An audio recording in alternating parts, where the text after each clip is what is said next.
اللہ تعالیٰ نے فرمایا وما قتلوه وما صلبوه ولكن شبه لهم، یہودیوں نے حضرت عیسیٰ علیہ السلام کو شہید نہیں کیا، یہودیوں نے حضرت عیسیٰ علیہ السلام کو صلیب پر نہیں لٹکایا، یہودیوں نے حضرت عیسیٰ علیہ السلام کو قتل نہیں کیا۔ اللہ تعالیٰ نے فرمایا بلکہ حضرت عیسیٰ علیہ السلام کو ہم نے اپنی طرف آسمانوں میں اٹھا لیا۔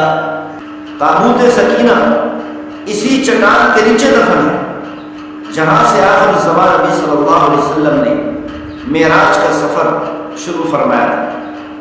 یہودی کہتے ہیں حضرت ابراہیم علیہ السلام اپنے بیٹے حضرت اسحاق علیہ السلام کی قربانی کے لیے یہاں پر تشریف لے آئے تھے، یعنی اسی چٹان پر تشریف لے آئے تھے۔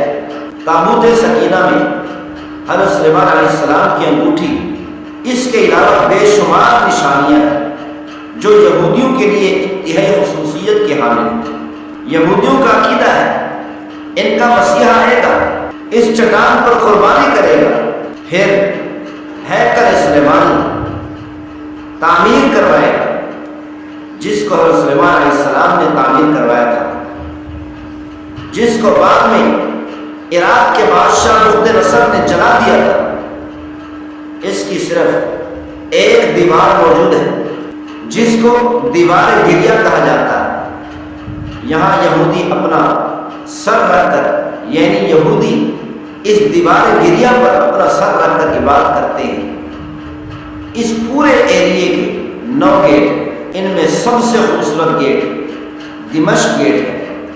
حضرت ابراہیم علیہ السلام کے بیٹے حضرت اسحاق علیہ السلام، یہ بھی اللہ کے نبی اور پیغمبر تھے۔ پھر حضرت اسحاق علیہ السلام کے صاحبزادے حضرت یعقوب علیہ السلام، یہ بھی اللہ کے نبی اور پیغمبر تھے۔ حضرت ابراہیم علیہ السلام نے حضرت اسماعیل علیہ السلام کے ساتھ مل کر بیت اللہ کی تعمیر کی۔ حضرت اسماعیل علیہ السلام کی اولاد مسلمان ہوئی۔ پھر 40 سال کے بعد بیت اللہ کی تعمیر کے 40 سال کے بعد حضرت ابراہیم علیہ السلام نے دوسرے بیٹے حضرت اسحاق علیہ السلام کے ساتھ مل کر مسجد اقصیٰ کی تعمیر کی، اور حضرت اسحاق علیہ السلام کی اولاد سے، حضرت اسحاق علیہ السلام کی نسل سے یہودی پیدا ہوئے۔ حضرت اسحاق علیہ السلام نے بیت المقدس کو سنبھالا۔ پھر حضرت یعقوب علیہ السلام کے پاس بیت المقدس کی ذمہ داری آئی۔ حضرت یعقوب علیہ السلام کے 12 بیٹے تھے، ان میں حضرت یوسف علیہ السلام اللہ کے نبی اور پیغمبر تھے۔ حضرت یوسف علیہ السلام کو اللہ تعالیٰ نے مصر کا بادشاہ بنا دیا۔ سیدنا یوسف علیہ السلام نے اپنے والد محترم حضرت یعقوب علیہ السلام کو اور اپنے تمام بھائیوں کو مصر بلوا کر یہیں پر ان کی رہائشیں بنا دی، ان کے محلات یہاں پر تعمیر کرا دی اور یہیں پر رہائش شروع کر دی۔ پھر حضرت یوسف علیہ السلام نے یہاں پر شاہانہ زندگی گزاری۔ یوسف علیہ السلام کے بعد بنی اسرائیل کو زوال آتا گیا۔ بلاخر وہاں کا بادشاہ یعنی مصر کا بادشاہ فرعون اور فرعون کی قوم نے بنی اسرائیل پر غلبہ حاصل کر لیا، یہاں تک کہ فرعون اور فرعون کی قوم نے بنی اسرائیل کو اپنا غلام بنا لیا۔ بنی اسرائیل کے لوگ فرعون اور فرعون کی قوم کے گھروں میں ان کی خدمت کیا کرتے تھے، نوکری کیا کرتے تھے، غلامی کیا کرتے تھے۔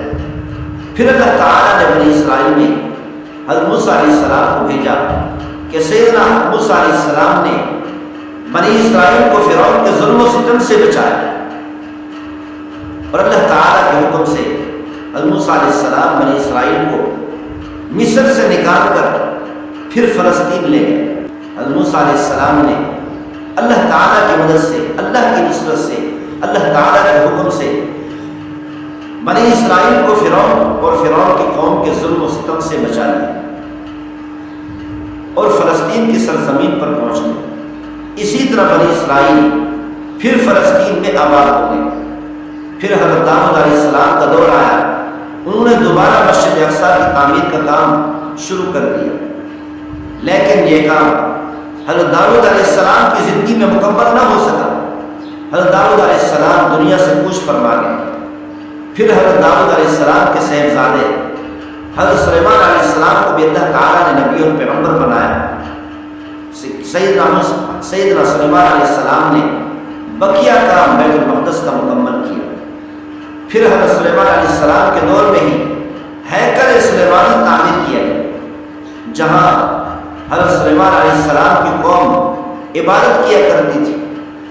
اس ہیکل سلیمانی کو بخت نصر بادشاہ نے آگ لگا کر تباہ و برباد کر دیا تھا، کیونکہ اللہ تعالیٰ نے اور آخر الزمان نبی صلی اللہ علیہ وسلم نے اس کا ذکر فرمایا اور اس کی وجہ یہ بیان فرمائی کہ بنی اسرائیل اللہ تعالیٰ کی نافرمان ہو گئی، اللہ تعالیٰ کی نافرمانی کرنے لگے، منمانی کرنے لگے، اپنی خواہشات پر عمل کرنے لگے، تو اللہ تعالیٰ نے یہودیوں کو سزا دی۔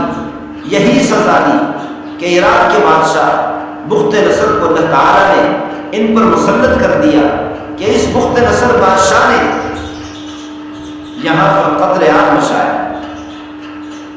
اتنے قتل کیے یہاں تک کہ بخت نصر بادشاہ کی فوج نے بنی اسرائیل کا بے دردی سے قتل کیا، حتیٰ کہ یہودیوں کی بنی اسرائیل کی عورتوں کے پیٹ چاک کر کے حاملہ عورتوں کے بچے نکال کر ان کے سامنے قتل کر دیتے تھے۔ اس طریقے سے بخت نصر بادشاہ نے پورے فلسطین کو تباہ کر دیا۔ حضرت عیسیٰ علیہ السلام اور حضرت مریم علیہ السلام بھی اسی شہر میں پیدا ہوئے۔ یروشلم یہودیوں کے ہاں بہت ہی اہم ہے۔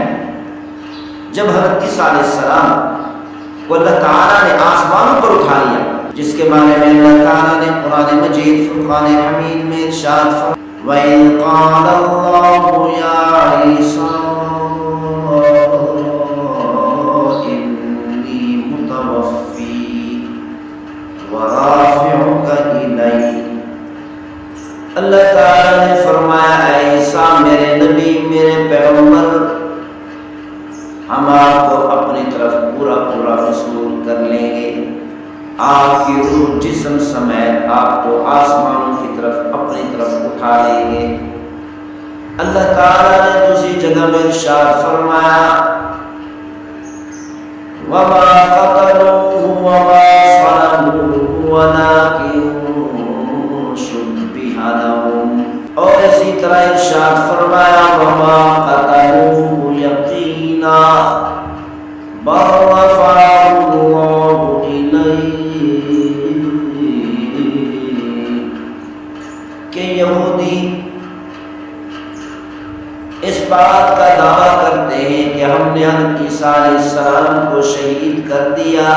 اللہ تعالیٰ نے فرمایا وَمَا قَتَلُوهُ وَمَا صَلَبُوهُ وَلَٰكِن شُبِّهَ لَهُمْ، یہودیوں نے حضرت عیسیٰ علیہ السلام کو شہید نہیں کیا، یہودیوں نے حضرت عیسیٰ علیہ السلام کو صلیب پر نہیں لٹکایا، یہودیوں نے حضرت عیسیٰ علیہ السلام کو قتل نہیں کیا۔ اللہ تعالیٰ نے فرمایا بلکہ حضرت عیسیٰ علیہ السلام کو ہم نے اپنی طرف آسمانوں میں اٹھا لیا۔